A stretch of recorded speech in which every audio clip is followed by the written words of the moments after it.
का आह्वान किया। ये शुरुआत आजादी के दूसरे दिन होनी चाहिए थी, परंतु जब तक कांग्रेस रही, जब तक इंडिया अलायंस वाले रहे, इसकी कल्पना भी नहीं की। मोदी जी ने गुलामी के प्रतीकों से मुक्ति के लिए 15 अगस्त को लाल किले की प्राचीर से आह्वान किया और जनता ने पलक पावड़े बिछाकर इसका स्वागत किया और आज गुलामी के प्रतीकों से हम मुक्ति पा रहे हैं।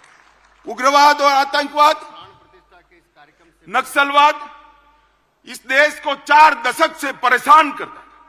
मोदी जी के 14 से 24 के कार्यकाल में उग्रवाद और आतंकवाद और नक्सलवाद अपनी अंतिम सांसें गिन रहा है।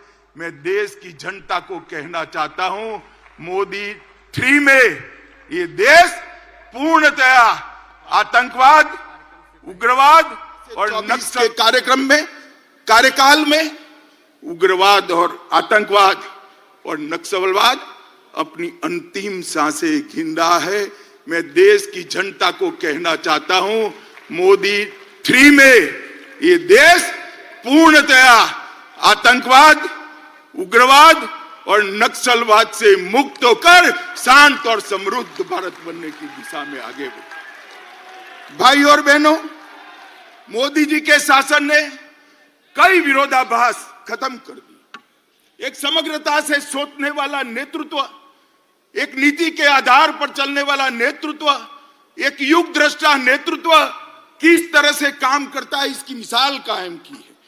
पूरे आजादी से कालखंड में सरकारों की मीमांसा इसी तरह से होती है। ये सरकार किसानों की सरकार है या उद्योगपतियों की सरकार है? ये सरकार किसान कल्याण करेगी या इकोनॉमी को आगे बढ़ाएगी? मोदी जी ने बता दिया, किसान कल्याण भी हो सकता है और अर्थतंत्र भी पटरी पर आ सकता है।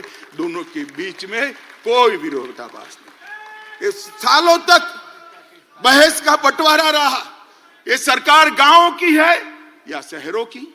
ये भी विरोधाभास रहा, या तो आप गांव का विकास कर सकते हो या शहर का कर सकते हो। मोदी जी ने ये भी सिद्ध कर दिया, गांव दुनिया में सबसे अच्छे गांव बन सकते हैं, गांव से कोई पलायन नहीं होगा, और शहर भी दुनिया में सबसे सुविधापूर्ण शहर बन सकते हैं, स्मार्ट सिटी बन सकते हैं। ये सिद्ध किया।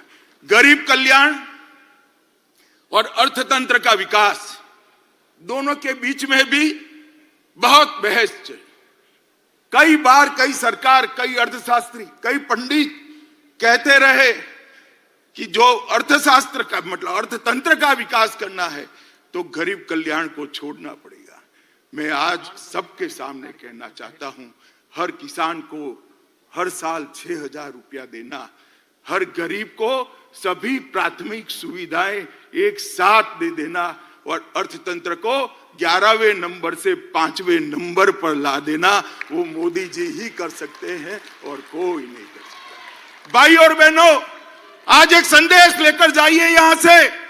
130 करोड़ की 140 करोड़ की जनता के बीच में मोदी जी को तीसरी बार प्रधानमंत्री देश की जनता बनाए, हमारा अर्थतंत्र भी